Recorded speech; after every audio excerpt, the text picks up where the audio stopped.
Vamos lá, então. Voltando aqui à nossa aula. Então, agora na nossa segunda parte da aula, ou segunda classe, classe número 6, né?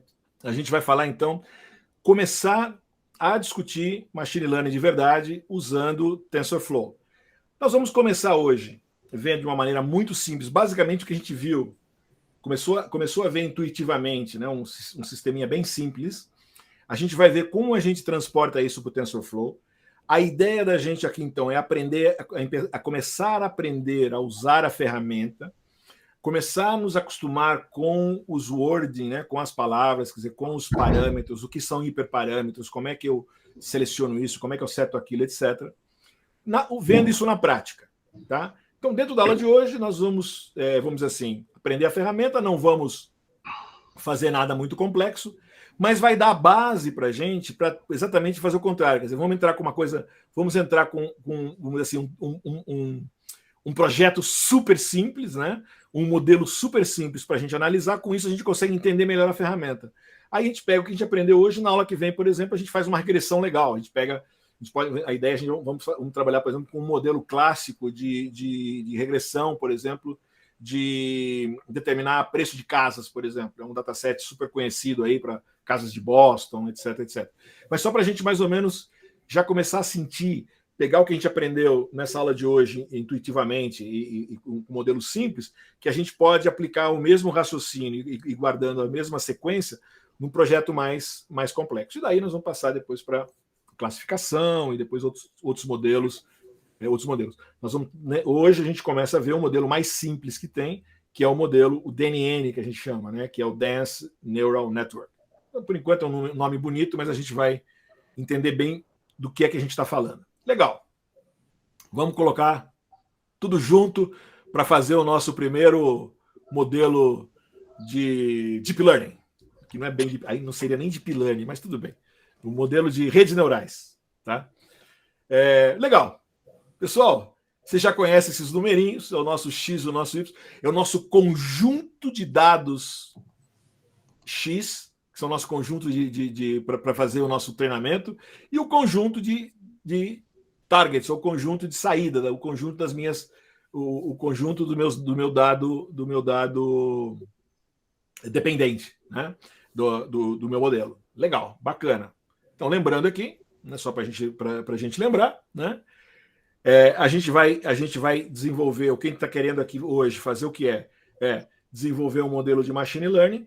Para isso, a gente vai ter dois conjuntos de dados, um conjunto de dados X, que é dado de entrada, um conjunto de respostas, ou targets, que é a nossa saída, e a gente vai querer desenvolver um modelo, e a partir do momento que a gente tem esse modelo desenvolvido, né, a gente vai vamos aplicar o modelo aqui, e entrando com um valor novo de X, dado um valor novo de X, uma nova entrada, um valor de X que eu não usei para treinar o meu modelo, né? Eu vou usar esse modelo treinado aqui, né? E vou fazer o quê? Vou conseguir achar o meu Y chapéu, ou a minha saída, né? O que aqui aquele dado corresponde. Então, esse é o nosso projeto. Fazer um conjunto, dado o meu dataset, isto é um dataset. Dataset é composto pelos dados de entrada e saída, esse é o dataset. Dado esse dataset, nós vamos treinar um modelo de rede neural e o final vai ser um modelo treinado. Quando eu falo modelo treinado, é um modelo que eu sei os Ws e sei os Bs. Certo? Isso é importante. Porque o modelo em si, quando eu defino o modelo é vazio. Ele não tem nada. Né? Eu defini, esse é o modelo. Tem tantos neurônios. Eu defini o modelo. Né? Aí o que eu vou fazer aqui agora é treinar e achar os Wzinhos e os Bzinhos. E a partir desse modelo treinado, eu vou fazer a inferência, que é entrar com um valor novo e sair com um valor X. Como é que eu faço isso? Faço isso com TensorFlow, que é um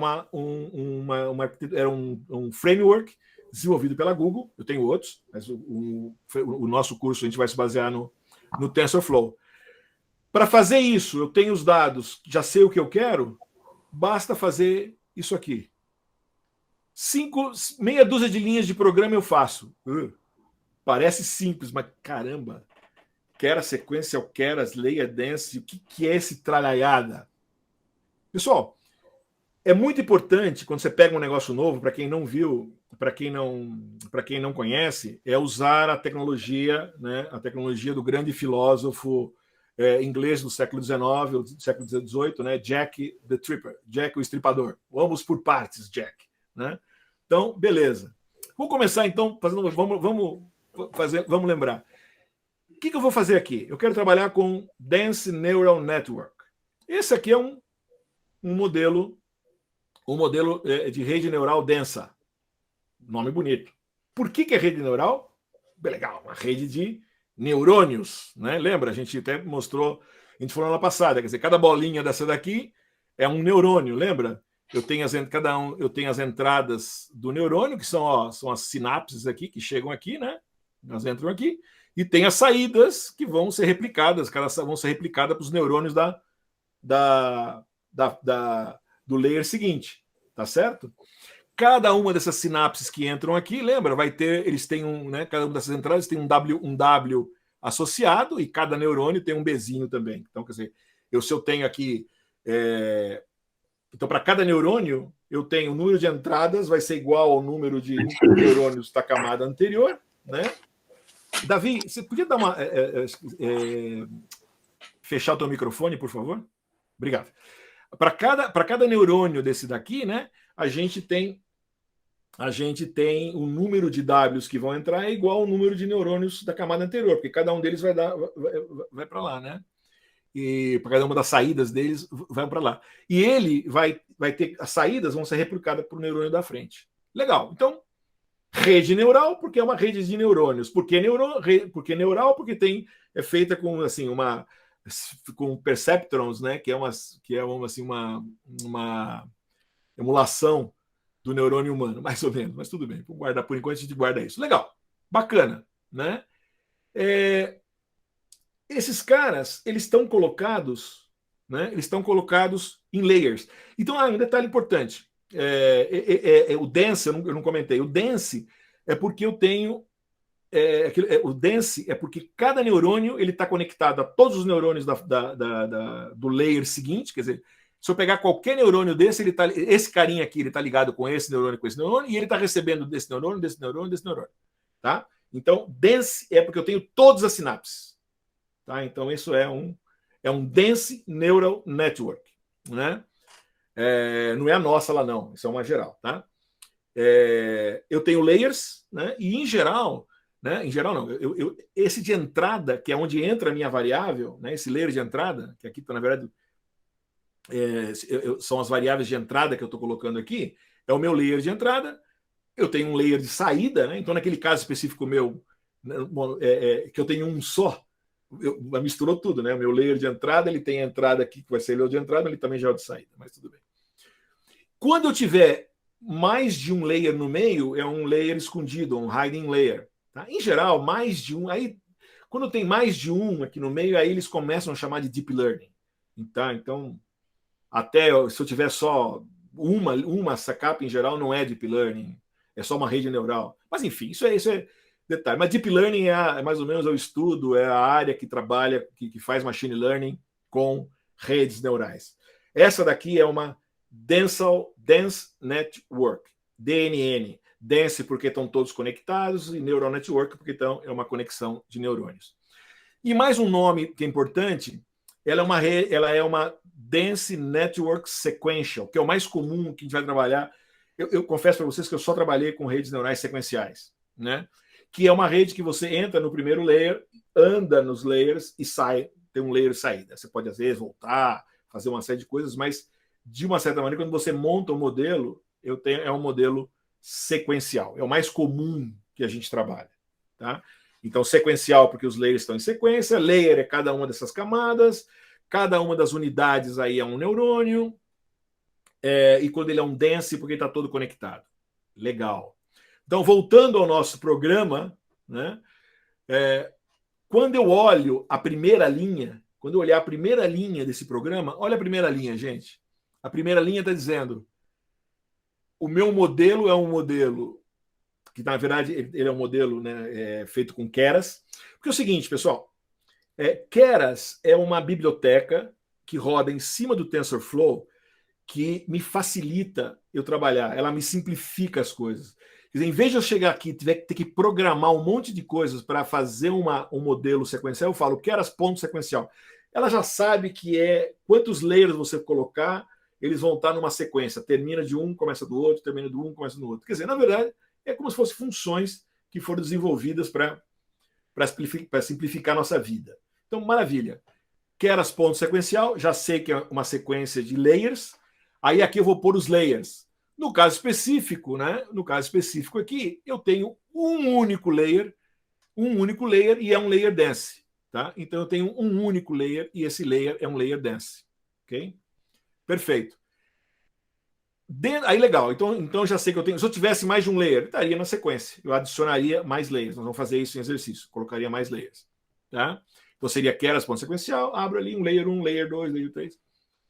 Aí os layers são, nesse caso, não são todos layers dense. Eu posso ter casos que eu vou misturar layers, a gente vai ver, mas vou trabalhar em princípio, nós vamos trabalhar só com layers dense, né? Units igual a 1, porque eu tenho um único neurônio. Marcelão, por que você tem um único neurônio? Porque eu achei que com um dava, eu podia ter posto 2, 5 aqui e calcular. Vocês podem, é um bom exercício para casa, né? Mas por que você pôs um layer? Podia ser fazer com 2, com 3. Aliás, bom exercício para casa também, tá certo? No caso específico, lembrando, eu quero fazer um modelo, né, que ele seja o mais simples possível e o mais rápido possível. Pois não, Ivan? Pode falar. Boa tarde a todos. Boa tarde, Ivan. Eu gostaria de saber se, quanto ao número de neurônios, temos o mínimo, o aconselhável e o máximo também. E qual é a implicação do número de neurônios ou número de unidades? Ivan, essa é uma pergunta difícil e minha resposta é não sei. Porque, na verdade, o que vai acontecer vai ser muito de... Existem algumas técnicas nos Thumbwheel que eles falam. A gente vai ver nos exercícios, vamos ver, puxa vida, vamos fazer com... Vamos pôr 10 neurônios aqui. Vamos aumentar para 20 neurônios. Se você aumenta muito, vão ter técnicas que a gente vai ver, aumentei muito, vai dar um overfit, que a gente fala. Nós vamos ver isso com calma. Mas, na prática, a resposta mesmo, oficial que eu te dou, é não sei. Ou melhor, é difícil saber. Então, na verdade, a gente vai tentar ver, vamos chutar um número de neurônios e ver se se eu cheguei no resultado razoável. Às vezes eu cheguei no resultado super bom, mas ele demorou demais, ou ele funciona muito bem no treinamento e depois não vai conseguir generalizar para pegar um dado novo, né? Então, em geral, é melhor colocar mais layers e menos neurônios, ou quando você estiver melhorando, teu modelo não está muito bom, eu vou aumentar. Alguns profissionais falam, vamos tentar aumentar o número de layers, mantendo o número de neurônios, né? É uma ideia. Mas assim, então, mas não existe uma regra. Fala, Rodrigo. Aproveitando essa pergunta aí do Ivan, eu vi que, por exemplo, quando a gente tem apenas um layer, né, e vários neurônios, todos os neurônios eles vão pegar as mesmas entradas, correto? Sim. Mas se vamos supor que eu coloque lá num processo aleatório, então coloque todos os pesos iguais para todos os neurônios. Isso não geraria um resultado igual no final das contas? Eu ter vários ou ter um só? Não, então. Primeiro, vamos ver o que a gente está analisando. Se você tiver, em geral, o número de neurônios da capa de entrada, esse é mais ou menos... você põe um neurônio para cada variável. Então, se eu tenho uma variável, em geral, eu vou botar um neurônio só. Em geral, né? Aí depois, se eu ponho mais capas, eu posso pôr 2 capas aqui. Aí essa mesma entrada vai ser o caso.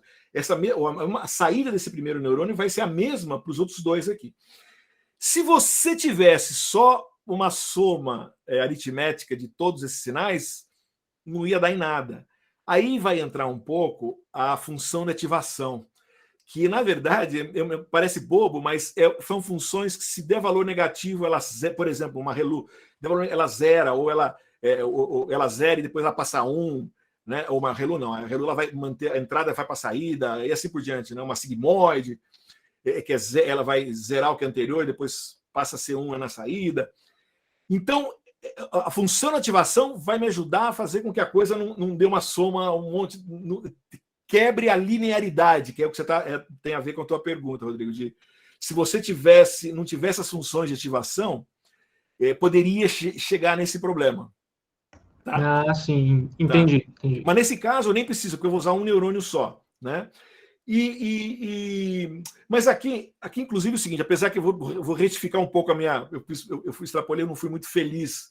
Eu podia botar quantos neurônios eu quisesse, mas na prática aqui, se eu botar mais de um neurônio com uma entrada só, essa variável ela vai se repetir, seria meio bobo mesmo. Mas eu podia botar mais de um layer aqui, que é o exercício que a gente vai fazer. Vou pôr mais de um layer onde eu vou repetir os valores das entradas. Mas, enfim, na prática, a gente vai ver que é um pouco de chute. Então, uma regra, eu acho que a gente pode colocar que não é obrigatório, mas a regra um neurônio para cada variável de entrada. No caso específico, uma variável tem uma. Se eu tiver nós vamos ver na aula que vem, sei lá, vou fazer um modelo com 10 variáveis de entrada. Então, eu vou botar 10 neurônios de entrada. Depois eu faço a segunda capa. Vamos tentar com 20, vamos tentar com 30, vamos tentar com 2 capas para ver o que acontece. É um pouco de chute. Existem regras, mas existem alguns... Hoje em dia o pessoal usa muito AutoML, né? Que são Auto Machine Learning, que são ferramentas que eles fica testando. Então ele vai te testar o número de neurônios, ele testa um pouco o número de capas para te dar uma solução. Mas por enquanto é um pouquinho de chute e vai muito da experiência que vocês vão tendo à medida que vocês vão trabalhando, tá bom? Então aqui, de qualquer maneira, importante aqui, units aqui então tem a ver com o número de neurônios, e aqui o meu shape de entrada, né, que na verdade o shape de entrada está relacionado porque eu tenho um input, né? Eu tenho um input, então é o número 1 ali, porque eu tenho um sinal de entrada. Então, isso daqui, pessoal, agora eu tinha mostrado um desenho lá, né, do nosso modelo, um modelo genérico. Agora eu posso fazer o nosso modelo real. O nosso modelo real é esse aqui, né? Ele tem um neurônio, tá certo? Ele vai ter um sinal de entrada, né? Ele tem uma sinapse só aqui, né? Que é a sinapse que está entrando a minha variável x. Eu tenho um W relacionado a essa variável x, eu tenho um B, que é meu bias, que está isolado ali, e eu tenho a minha saída. Quer dizer, obviamente, né? Eu estou um sanduichado, quer dizer, meu layer de entrada é o mesmo do layer de saída e eu não tenho hiding layer. Então eu tenho um layer, isso é meio esquisito, mas, né? Também é esquisito fazer essa modelagem com um neurônio só. Mas eu acho que é legal, eu gostei, porque eu acho que é uma maneira fácil da gente entender. Legal. A partir do momento, até então, nesse momento, nessa primeira linha, o que eu fiz foi definir o modelo. O meu modelo é um modelo sequencial, denso, com um neurônio, uma entrada. Legal. Eu posso definir mais coisas. Eu podia definir, por exemplo, quais eram os valores iniciais do W e do B que eu quero. Como eu não escrevi nada, na verdade, quando eu não escrevi nada aqui, depois vocês podem dar uma olhada lá, alguém for fazer o exercício aqui, a gente pode olhar. Por default, né, o W é jogado aqui, a gente vai até ver qual o W que ele jogou, ele vai jogar um W segundo um algoritmo, lá que ele chama o algoritmo de Javier, que tem todo um paper que um cara estudou, como é que faz qual que é uma maneira de definir um bom valor aleatório e tal. E aí isso o Keras faz automático, mas pode ser que você queira, né, acho que o Rodrigo tinha comentado, eu quero pôr um valor X, não tem alguma coisa que você precisa colocar. Aí você vem aqui e escreve, você pode entrar, ele vai inicialização do W igual a tanto, inicialização do B igual a tanto. Tá? Você diz aqui, dá o vetor, né, no caso aqui seria um número, mas se depende do tamanho do tamanho dos teus dados, dos teus vetores de entrada, vai ter o tamanho de Ws, né? Que a gente vai ver isso daí. Tá bom? Mas legal. Na primeira linha, então, eu defini o modelo, tá baseado na arquitetura, e esse modelo está inicializado, mas totalmente vazio. Eu posso usar esse modelo e ele vai dar um troço totalmente errado. Tá? Mas ele já é o modelo, ele já tem um valor, ele já está calculado ali. A gente pode pegar esse modelo, salvar esse modelo, analisar o modelo, usar esse modelo, mas só vai dar tudo errado, porque ele é um modelo vazio, um modelo com um valor chutado, ele não foi treinado ainda. Legal. A partir do momento que eu defini o modelo, a segunda coisa que eu tenho que fazer é compilar o modelo, que na verdade é dizer, olha, eu vou fazer o seguinte, eu vou usar como optimizador o SGD, o Stochastic Gradient Descent, que eu estou avisando ele, falou, cara, usa um SGD, que na verdade se você não falar nada, ele vai usar porque é o default dele. Eu chamei aqui só para a gente ter... mas ele vai é o otimizador interno que ele vai usar para uma vez que ele faz o loop, né? A hora que ele faz a época, ele vê o erro, né? E o erro ele vai medir um erro, o mean squared error aqui, o MSE, né? E ele já tem internamente lá vários, né? Você pode ver quais que ele tem. No caso, vou definir o mean squared erro. A gente pode fazer um teste para mudar para absoluto para ver, né? Nesse exemplo não vai dar diferença, tá? Mas beleza. Então, quando eu compilo, é as duas coisinhas que eu defino, né? Como é que eu meço o erro e como é que eu otimizo esse erro para a próxima volta que eu vou dar. Tá certo? Beleza. A próxima coisa que eu vou fazer, na prática eu gosto de fazer o contrário, eu pus aqui para ficar mais, porque a gente queria entrar logo no modelo, queria falar do modelo, mas em geral a gente define os dados antes, né? A gente começa com os dados, depois faz o modelo, assim. Essa é a sequência. Eu defino o dado, entro com os dados, defino o modelo, compilo o modelo, né? E pau. Mas aí, aqui, para definir o modelo, eu defini meus dois arrays aqui, né? Então, aqui, ó, estão os modelos de entrada e os modelos e os valores, o conjunto de valores de entrada e o conjunto de valores de saída, né? Tenho batido muito nisso, porque às vezes você pode confundir, pensar que isso é um vetor, não é um vetor. É um conjunto de dados da entrada que eu estou colocando, né? É o meu dataset. O certo era a gente botar em pezinho, assim, né? Para ficar mais fácil. Na próxima aula eu ponho as de pé para ficar mais fácil de ver. Legal. Então, quer dizer, só para a gente lembrar, né? No nosso modelo de machine learning, esse é o YS e o XS que a gente está entrando aqui para a gente treinar para chegar no modelo. Legal. Próximo passo, eu vou mandar fazer o treinamento. Tá? Eu vou treinar esse troço. Para treinar esse cara, eu pego o modelo, ponto fit, para treinar. Quem já fez, que já usou scikit-learn, né? Que já fez aí machine learning com scikit-learn, é muito parecido. Você vê que a ideia é sempre mais ou menos a mesma, né? Defino o modelo, compilo o modelo, né? E faço o fit para fazer o treinamento, né? Aqui o que eu estou falando para o modelo é: pego esse modelo que eu defini aqui em cima e que eu já defini com que eu quero fazer o treinamento, né? Pego os dados de entrada, os dados de saída e o número de épocas, quer dizer, a quantidade de vezes que a gente vai ter que fazer esse treinamento, tá bom? Tá? Ou seja, só lembrando, né? Eu vou make a guess, measure, vou medir a minha accuracy através do loss, mean square error, optimizo através do meu SGD e repito que é o meu número de épocas. Tá vendo? Quer dizer, é isso que eu vou fazer. Tá? Lá em cima, ó, model.fit, XS. Então, quer dizer, quando eu estou fazendo o model.fit aqui, o que eu estou fazendo é isso aqui. Certo? Ele vai executar isso aqui pelo número de épocas, que é 500 vezes. E a última coisa que eu quero fazer é, uma vez que o modelo agora está treinado, eu vou pegar um dado novo e fazer inferência.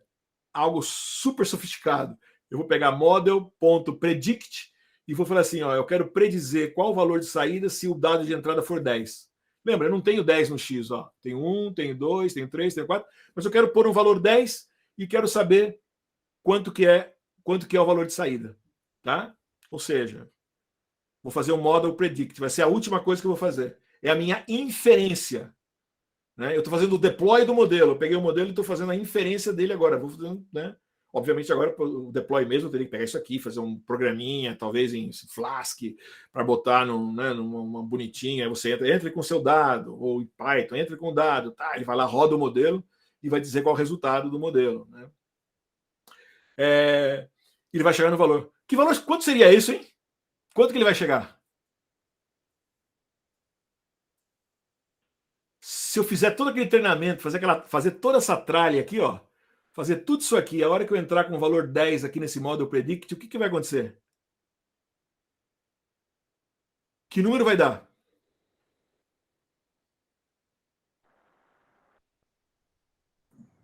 Ninguém. WX mais B. WX mais B, sabendo WB. Não, então, mas vamos lá. Mas nesse caso, até esses números vocês já viram na aula passada. Eram os mesmos números, eu não mudei os números, né? Ô Marcelo, eu não colocaria jamais 10 porque ele está fora da faixa. Não tá, não. Não, aí que tá. Boa pergunta, João. É um bom ponto. Eu medi o treinamento, eu peguei os dados que eu consegui fazer. Imagina que fosse, sei lá, uns dados de entrada de temperatura e tal. Foram os dados que eu peguei. Eu treinei o modelo, mas agora eu vim com um número que veio e alguém me disse: eu quero saber o que vai acontecer se um dado novo é o 10. Qual vai ser o resultado? Justamente a generalização, né? Hã? Justamente a generalização. Exatamente. Amostras que não estavam no plano de treinamento. Exato. O modelo não viu esse número, ele não foi treinado com esse número, mas na hora que eu entrar com 10, ele vai ter que chegar no resultado. Ele deveria. E quanto melhor o modelo, vai ser o mais perto de uma realidade que ele vai chegar. Então, esse é o ponto legal, João. Porque para fazer inferência depois, eu não preciso usar um número que estava. E na prática, né, e realmente. Aliás, eu não devo, inclusive. Mas uma coisa que sempre é dita é que as redes neurais são aproximadores ou interpoladores ou extrapoladores, vamos dizer assim. É uma tendência. E normalmente, se eu treino numa faixa, eu não devo ir muito mais longe. Se você colocou XS até 4, eu não devo jogar um 10 aí, porque eu corro um risco desgraçado, né? Em termos práticos. Sim e não. Nesse caso específico, é um modelo linear, bonitinho, a gente sabe que é uma reta, ela vai embora e a gente já sabe que ela vai até o infinito, que não tem chabu, né? Eu podia botar 5 milhões que vai dar certinho também, né? Isso aí vai dar o quê? Em torno de, mais ou menos, ele está dobrando 3, 5, 4, 7, então 10 vai dar, sei lá, vai fazer uma regra aí, uma regrinha de 3, se fosse pessoas, né? Então, pessoal, o Carlos Eduardo falou, vai dar 19. Eu digo, não vai dar 19. Porque lembra a equaçãozinha que a gente chegou lá atrás? Lembra que nós fizemos, foi fazendo na raça, chutando o valor de W? A gente chegou quando o W era 2, né? Era 2, né? Era 2 e o B era menos 1. Então, 2 vezes 10, 20, menos 1, 19, né? Então, mas eu digo para vocês, não vai dar. Vamos lá. Vamos o seguinte, vamos fazer na raça e ver o que a gente tem aqui. Olá. Pessoal, vamos rodar esse cara em TensorFlow. A gente discute mais um pouquinho. Legal. Primeiro, eu não posso esquecer, né? Conectar. Vamos conectar o nosso Google Colab. Conectei. Pessoal,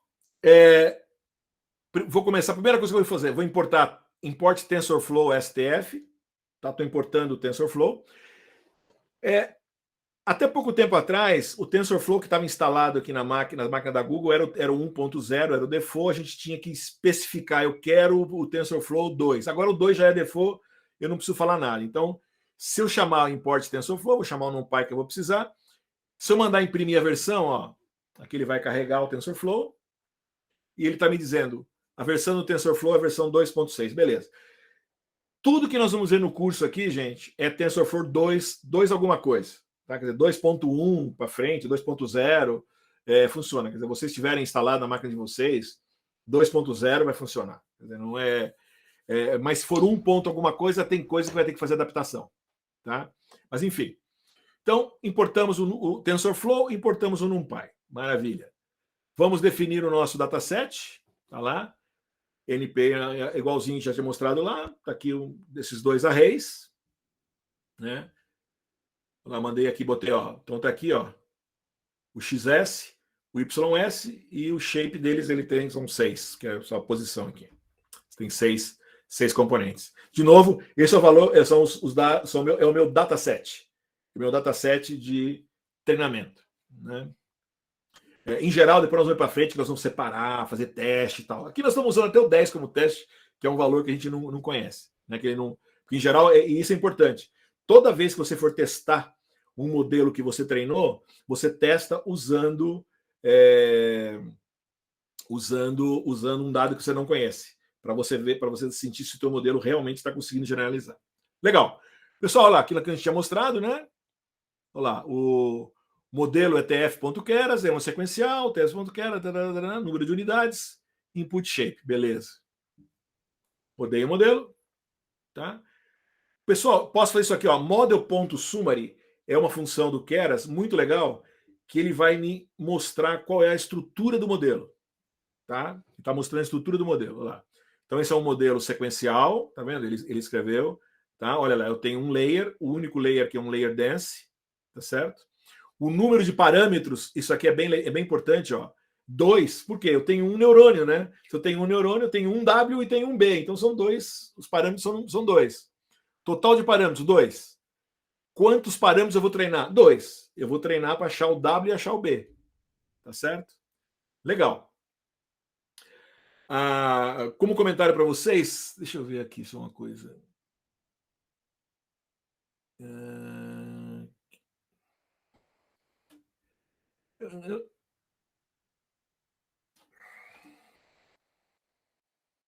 Ó, se eu olhar aqui, ó, pessoal, Def Unity, ativação, ó, Bias Initialization, ó, o default. Bias Initialization zeros, quer dizer, ele está pegando, como eu não falei nada, ele vai por tudo zero, tá?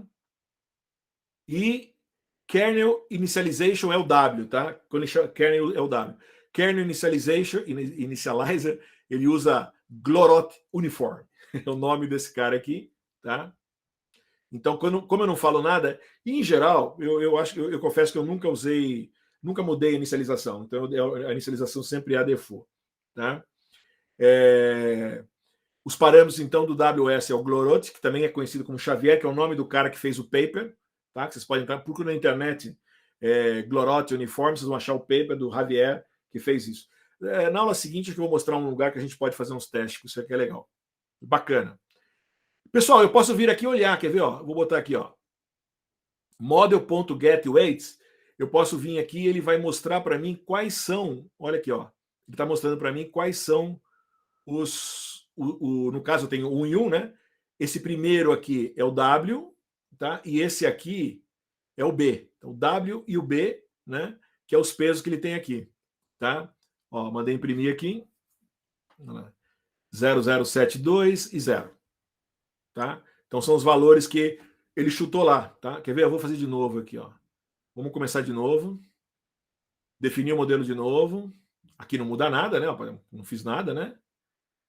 Mas, ó, vamos ver aqui. Mas quando eu fizer isso aqui, olha aqui, ó. Perceberam? Cada vez que você roda o primeiro modelo, esse valor vai mudar. O B é sempre 0, que nós vimos lá que é 0, porque está como default, mas o Wzinho ele vai mudando. Né? Legal. Aí o próximo ponto eu vou compilar, né? Que eu simplesmente compilei aqui, como a gente já viu lá. Pessoal, vou fazer isso não se faz, não tem por que fazer aqui, mas eu quero mostrar uma coisa legal para vocês. Eu vou fazer o seguinte, eu vou salvar o modelo, tá? E eu vou salvar o modelo, vou chamar aqui My First Model No Training.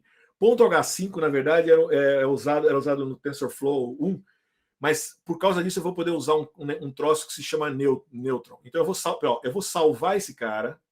Salvou. Ele salva aqui, ó. Quando você abrir aqui, ele está salvo aqui, tá? My First Model No Training. Eu vou pegar esse cara e vou fazer um download. Eu vou descer para minha máquina, tá? Ó, ele desceu para minha máquina. Agora eu vou chamar esse programa aqui, Neutron, tá? Chamei esse Neutron aqui. Olha lá, neutron.app. Você pode ter na sua máquina instalado ou pode chamar esse cara aqui. www. Eu vou abrir o modelo. Abre o modelo, downloads. Acho que vocês não estão vendo o download agora, mas estou dentro da minha máquina. Vou abrir. Lista. My First Model. Eu estou abrindo dentro da minha máquina, tá? Ó. Ele vai mostrar como é que é a estrutura do modelo. E se a gente abre aqui, ó que legal. Aí ele veio aqui e falou, ó, esse cara, o Bias Initializer é 0, né? O kernel é o Glorot aqui, só por curiosidade. Aí vem aqui as entradas, olha aqui, ó. Ele vem aqui, ó. O peso, esse modelo tem esse peso de menos 138 e ele tem um bias de 0. Tá vendo? De novo, esse modelo está aí. Eu salvei o modelo. Eu posso usar esse modelo. A gente pode usar esse modelo para prever alguma coisa. Aliás, vamos fazer. Boa, quer ver? Vamos fazer. Não, acho que eu não tinha falado nada. Eu tinha vindo aqui, né, gente? Ó, eu tinha salvo, né?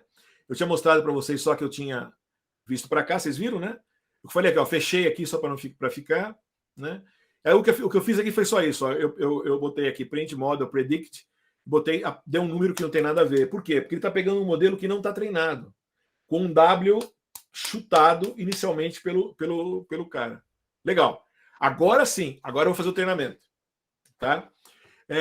Pessoal, eu gosto de... basta model fit, tá? Model.fit, olha aqui, tá? Eu já vou treinar. Eu gosto, só que quando você roda o modelo, ele vai guardar, por exemplo, ele vai salvar a cada época, o Keras, ele te devolve o valor da perda, nesse caso específico dos loss. Se eu ponho o history igual, a única coisa que eu estou fazendo eu estou pegando durante o treinamento o resultado desse cara, eu vou guardar numa variável history. Só isso.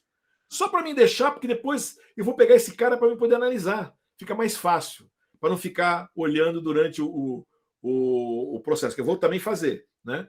Mas, beleza. Então, olha lá. Vou executar isso aqui. Quando eu fizer isso, ele vai rodar 500 vezes e a cada vez o que ele vai fazer? Ele começou com aquele W lá em cima que ele chutou -3, alguma coisa, não sei o quê, 0. Aí ele foi lá, viu o erro, aí ele chutou um outro W e foi. Vai fazer isso durante 500 vezes. Olha lá. Olha lá. Tá rodando, olha lá. 200, só que super rápido. 4, 7, 6 milissegundos cada uma, ó. Tá rodando. E olha aqui, a cada rodada, olha o que tá acontecendo com a... Ó, quer ver? Ó. 500 linhas aqui, né? Ó. Caramba. Só por curiosidade, que função que ele está usando? Hã? A que função que ele está usando o do neurônio? Que função que ele está usando por trás desse algoritmo? Y igual a WX mais B. Não, mas quando ele está fazendo um treinamento, no tipo do neurônio. Não, ele está usando isso mesmo. Não, o neurônio é a soma, ele está pegando. Não, ele está fazendo só aquilo. Tá. Ele não está usando um modelo não linear, por exemplo. Não, nesse caso não. Tá. Eu poderia. Não, porque na verdade, quando eu faço. Realmente, João, é X vezes W mais o B igual a saída. E se eu, mas a não linearidade é importante. E vão ter casos. É que esse caso, eu estou de sacanagem, porque meus pontos davam uma reta. Ele já era linear. Mas eu tenho. E se eu tivesse uma função não linear? Então, normalmente, quando a gente vai ver isso, quando eu pegar um caso real, que eu tenho um monte de entradas, que na verdade eu não consigo nem desenhar, né? Eu vou usar o que a gente chama de função de ativação. No final de cada layer, eu ponho uma função de ativação que, na verdade, vai me dar a minha não linearidade, para me passar os Ws de um layer para o outro. Isso é bem experimental, viu, João? Bem experimental, é interessante. Inclusive, hoje, por exemplo, você não pode usar rede neural para fazer fazer um modelo para credit score em banco, por exemplo. Você vai usar modelos de machine learning tradicionais. Porque, no fundo, existe uma coisa meio tem toda uma teoria matemática que explica como é que você monta as coisas, mas não chega a explicar 100% como é que você chega nos resultados. Como é que você montou, mas não como é que você chegou no resultado. Mas, enfim, olha só. Na primeira vez, eu tive um erro de 50%, que foi bem razoável, né? E aí ele veio, à medida que ele foi andando, olha, rapidamente ele já foi 25%, 20%, 16%, 10%, 8%, tararara. Ó, olha só, lá pela 36ª passada, o meu erro já era menos que 1%. Né? E aí ele foi baixando. E o erro ficou praticamente zero. Mas não ficou zero. Né? Foi baixando. Baixou.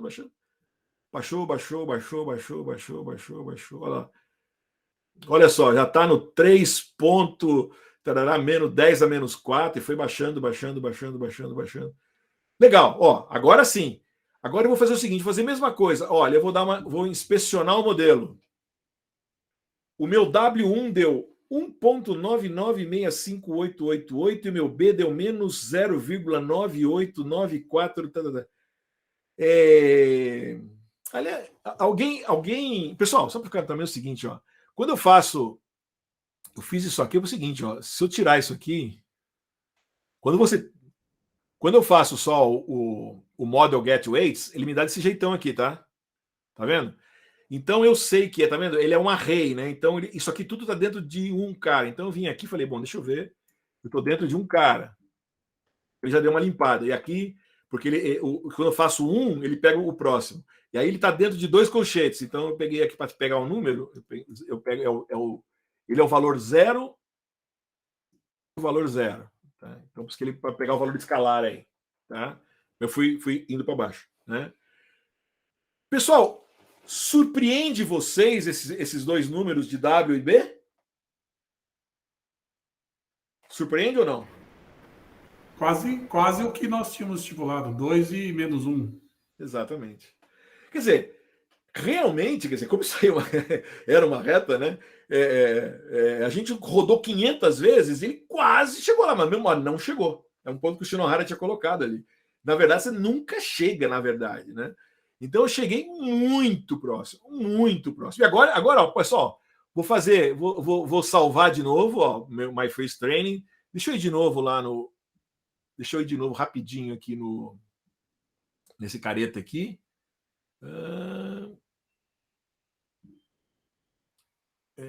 Como é que eu abro aqui? Você não tem que baixar de novo? Não tem que baixar na máquina? Eu baixei, acabei de baixar. Aí eu tô indo lá, agora eu tô indo de novo pro meu. Tô buscando aqui.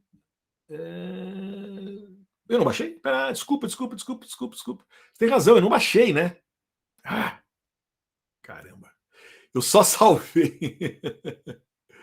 Aí, você tem que fazer o download de novo, não tem? Download de novo. Tá aqui, ó, My First Model Training. Aí eu vou fazer o download. Pessoal, vocês viram que não é aula gravada, não, hein? É ao vivo. Aí, olha aqui, ó. Apareceu aqui. Aí, legal. Agora eu vou lá. Aí tá sim, aparecendo. Eu venho aqui. Open. Agora eu vou dar Open. Open. Tá aparecendo o meu. Agora tá aparecendo aqui. Model First. Tô abrindo aqui. Tô pondo aqui. Agora vocês vão vir aqui. Então, aqui agora. Deixa eu aumentar aqui. Agora, ó, eu venho para cá. Olha aqui, ó. Se eu vier aqui. Olha lá. Aqui. E bias. Então, é o meu quase 2 aqui e o meu menos 1 aqui. Certo? Então, isso aqui é bacana, que vocês vão ver que para o exercício de casa vocês vão usar bastante aí. Então, voltamos aqui, deixa eu fechar, como a gente fez. Né? Legal. Pessoal, agora sim. Agora, se eu testar, se eu fizer agora o modo predict, quanto vai dar? O Carlos Eduardo tinha falado 19 naquela vez lá. Próximo do 19. Carlos Eduardo Silva, tá? O Carlos Eduardo Silva, ele falou 19. Mantém a aposta? O Ivan Rude mantém a aposta aí. Vamos lá. Quem aposta? Quem aposta que não vai dar 19? Quem dá outra coisa? Não, eu disse próximo, não 19, mas próximo. Boa, Ivan, isso aí. Vai dar próximo de 19, não dá 19. Porque esse aqui é o grande, esse aqui é importante ter na cabeça, que acho que o Shinohara comentou.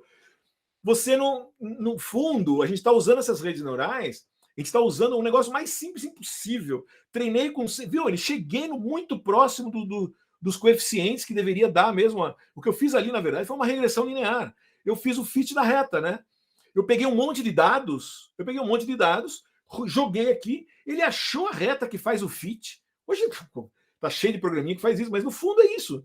O que a gente fez foi descobrir, através das interações, quais eram os parâmetros para fazer o fit da reta naqueles dados, né? E a hora que eu joguei um valor que ele não conhecia, ele calculou, beleza. E nesse caso não teve problema nenhum, né?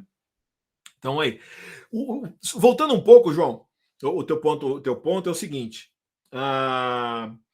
quando você está usando dados reais na prática, o que acontece é o seguinte: realmente, quando você imagina que você tenha, eu tenho lá, sei lá, nós vamos fazer na aula que vem, um modelo, eu tenho um dataset com, por exemplo, eu quero tentar descobrir o valor do preço de uma casa.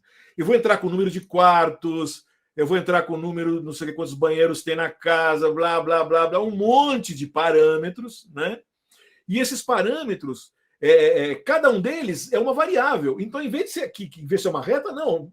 Inclusive, não dá nem para medir. É uma curva, vai dar alguma coisa numa dimensão, sei lá, se eu estou usando 30 parâmetros, é 30. Quer dizer, eu não consigo nem pôr isso daí. De uma certa maneira, eu tenho que tomar muito cuidado, porque com os outliers. Inclusive, às vezes, eu vou ter outliers que são valores que estão, inclusive, tão fora que o grosso do treinamento nem vai enxergar esses caras. Então, o modelo não vai ser bom para esses caras. Então, na verdade, o modelo vai funcionar bem dentro de um range onde eu tenho o maior número possível de dados dentro. Nós vamos até dando uma olhada nisso. Dentro de uma normal ali onde eu tenho os dados. Que realmente, às vezes, eu tenho um ou dois. Aí você faz um modelo, por exemplo, ele vai funcionar super bacana para valor médio de casa, mas de repente você tem lá uma casa de super rico, num bairro de super rico, quer dizer, é um valor, um outlier, que ele vai ter poucos dados, né? E às vezes é difícil de você treinar. E a hora que você for usar esse dado, ele vai ter complicação. Ou de repente você usou dados lá, que os dados do dataset de 1970, eu estou fazendo um modelo de hoje, onde eu tenho uma outra características que não foram previstas na época, que agora, sei lá, rede de internet naquele lugar é importante. Um modelo, isso virou totalmente fora.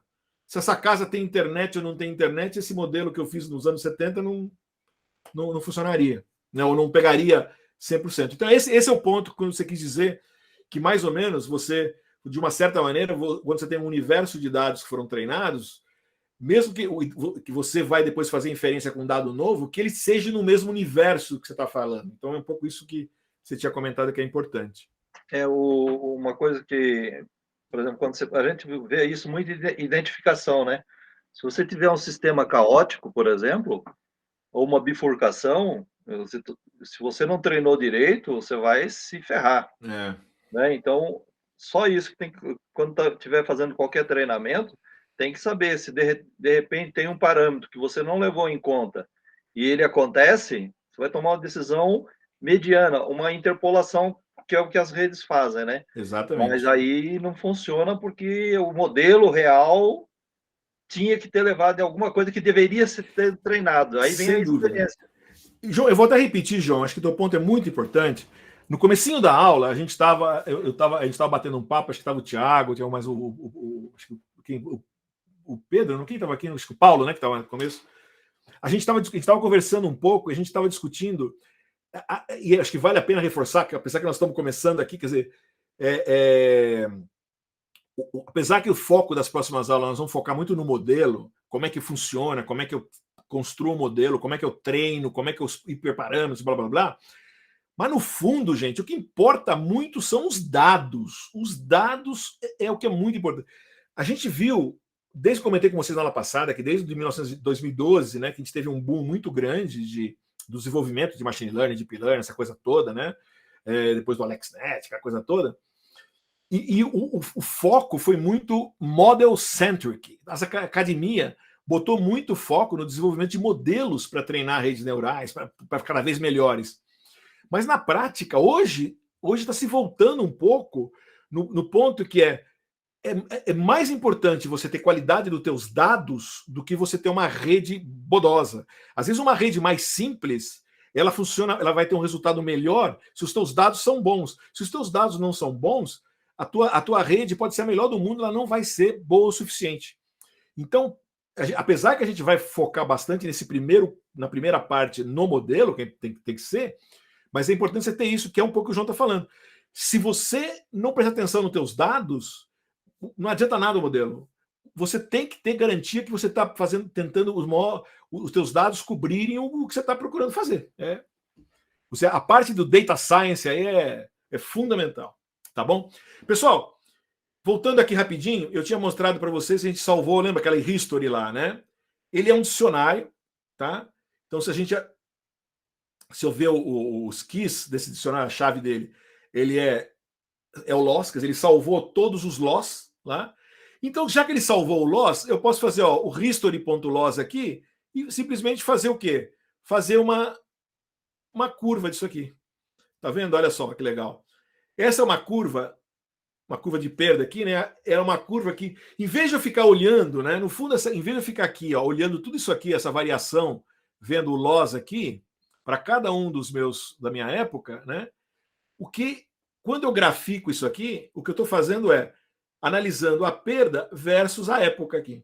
Tá? Olha, pum. Inclusive, olha só, se eu tivesse, vamos supor, eu podia, olhando esse modelo, eu já diria para vocês, que besteira, para que eu rodei 500 épocas aqui? Olha, caramba, aqui para 50 mais ou menos, pô, eu já tinha, sei lá, 100, eu estava muito próximo do zero aqui. Eu já tinha um erro tão baixo, já tinha uma perda tão baixa, que para mim já estava o suficiente. Por exemplo, depende do que você quer, né? Mas, por exemplo, já estava o suficiente. Então, eu não precisaria ter treinado o modelo até 500 épocas. Bom, nesse caso, demorou 3 milissegundos cada época. Mas a gente vai ter casos aqui que vai demorar minutos, pode demorar horas uma época. Se você está treinando, inclusive, se estiver treinando imagem, né? Então, é importante a gente analisar. Eu vejo essa queda, é importante até eu atingir um valor, uma perda mínima, né? E que dentro de um valor que me interessa, por exemplo, falar, já tá bom, corto ali, por exemplo. Tá certo?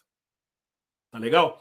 Pessoal, tá bem no finalzinho da aula. Antes de terminar, eu queria mostrar o seguinte rapidamente para vocês, só para vocês testarem em casa depois. Eu vou rodar de novo aqui, tá? Agora, só para vocês, só que eu vou fazer uma outra diferente no final. Eu deixei aqui, aqui eu comentei com vocês, né? Se vocês botarem 1.0 aqui, ele vai entrar com o TensorFlow 1, tá? Eu vou deixar o 2 só para vocês saberem, porque senão daí você tem que inicializar. Se eu botar 1 aqui, ele roda, mas depois não basta rodar a célula, eu vou ter que reinicializar o notebook. Tá? Sinalizei? Então, beleza. Então tá aqui, já fizeram isso aí, rodei 2.6, defini meus dados, tá certo? Defini meu modelo, né? Compilei o modelo, Model Summary, tá aqui o modelo, sumário, 2 parâmetros, Aí nós fizemos isso aqui, só para a gente ver os pesos iniciais, só por curiosidade. Agora eu vou fazer uma diferençazinha aqui.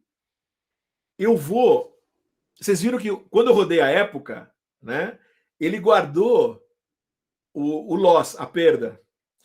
Esse programinha aqui, a gente chama de callback. Eu vou definir para ele que eu quero guardar a cada vez que ele rodar a época, ele guarda o W. Lembra? Ele começou com um W lá, ele chutou um W, ele vai chutar um W, né? Ele chutou aqui, né? Olha lá, agora lembra 084, ó. Ele chutou esse W e esse B. Antes era menos 13, lembra? Cada vez que você executa, ele muda. E esse programinha aqui, eu estou definindo uma lista, prediction, ó, zerei a lista. E aí, cada vez que a época terminar, tá? Essa é uma maneira que o Google diz que a gente tem que escrever assim, quer dizer, cada vez que a época terminar, eu quero pegar o Model Predict, lembra que a gente fez lá, né? O Model Predict, eu estou pegando todos os valores do X e estou calculando o meu Y chapéu. Vou calcular um Y chapéu para cada uma das 500 vezes. Então, esse é o meu callback. Tá? Executei o callback aqui.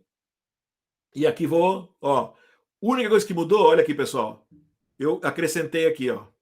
Eu acrescentei o model fit, history igual, XS na época, número de quem? Callback igual a callback. Tá certo? Então, eu estou botando aqui o callback aqui. Pessoal, aproveitando, eu botei aqui, vou botar verbose 0. Quando você põe verbose 1 ou 2, ele vai te dizer o que está acontecendo. Agora, aqui o seguinte, eu não quero ficar aquela coisa tralha aqui. Verbose 0, ele não vai fazer nada. Eu estou rodando, tá? Ó, ele está me dizendo, ele está mostrando aqui, ó, eu estou executando 5 segundos, ele está executando, mas ele não está imprimindo linha a linha, porque eu não quero. Besteira. Então, deixa lá para ficar, vai muito grande. Depois eu vou olhar, eu já sei que eu vou olhar a minha curva, né? Então fica mais fácil. Mas na prática é bom, porque às vezes é bom você dar uma olhada no que está acontecendo, às vezes você pode mandar ele parar de tempos em tempos para imprimir qualquer coisa. Tá? Legal. Inspecionar o modelo, de novo, olha lá, vou fazer a curva, não mudou nada, é a mesma curvinha anterior. Tá? Vou imprimir meus Ws aqui, tá beleza, olha lá, -2 e -1, tá certo? testei o modelo, não mudei nada até agora, tá? Olha aqui, ó. Aqui eu tô, a cada XS que eu tenho, faço o predict, eu tenho aqui, né? O que eu vou fazer agora é o seguinte, olha só. Esse aqui, para cada predict, né, que eu tinha aqui, ó, né, para cada, né, para cada linha, eu fui salvando um troço desse aqui, tá? Aí ele tá aqui, ó. Eu estou pegando, por exemplo, aqui, ó, a predição 100, tá? Aqui eu fiz só o normal, né? Eu tô juntando as duas coisas que a gente fez antes. Estou pegando a predição 100 aqui, né? Por exemplo, agora, vou fazer um programinha aqui, ó. Eu vou pegar, por exemplo, a época 5. Essa era a minha real, a 5 está aqui. Ah, legal. Quero pegar a 1, a 10, a 25, a 50 e a 100. O número de épocas. Olha lá. Olha lá. Pá.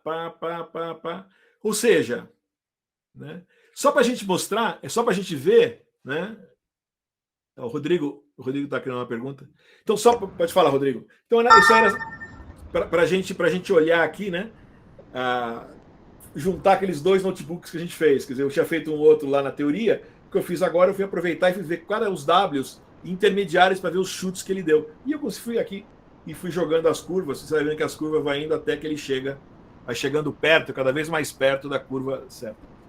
Pois não, Rodrigo? Então, Marcelo, é que você tinha comentado aquela hora com relação ao número de épocas. Dessa segunda vez você imprimiu o valor da época, né?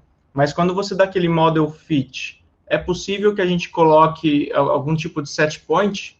Em vez de colocar 500 épocas para ele sempre executar as 500 épocas, ele parar quando o erro for menor do Pode. que ele fez. Você vai usar um callback, como a gente fez aqui. Esse callback eu não mandei parar. Esse callback foi só um callback no final de cada época, eu mandei ele guardar o valor do W, certo?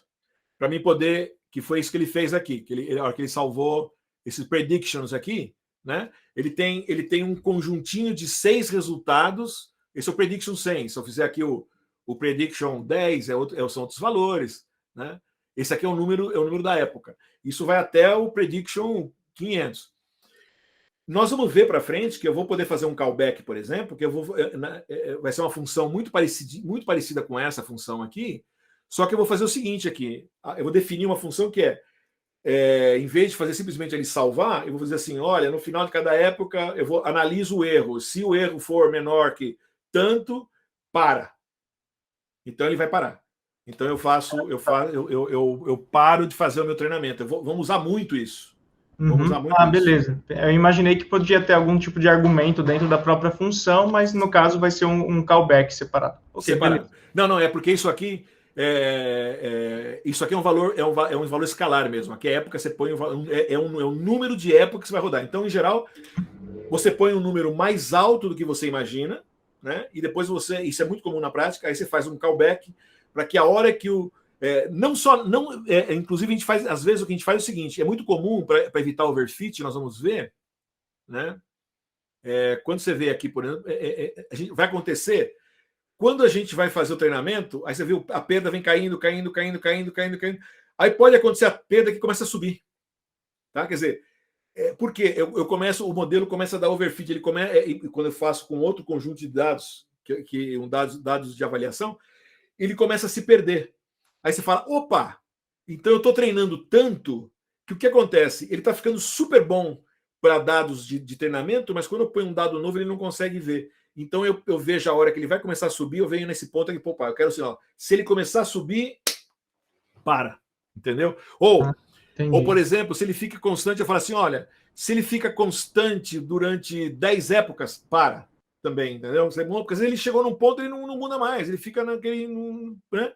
Então, fica tão pequenininho, você fala, ou dentro do intervalinho não muda, você manda parar também. Entendeu? Então, né? O Carlos Eduardo tem uma pergunta, o Carlos Eduardo Gomes. Carlos Eduardo? Em vez de colocar épocas, eu poderia colocar um erro máximo, um erro mínimo, vamos pensar assim, sei lá, um valor de erro que eu quisesse, em vez de colocar épocas. Não, pode. vai estar dentro do callback, só que o número de épocas é obrigatório, você tem que pôr.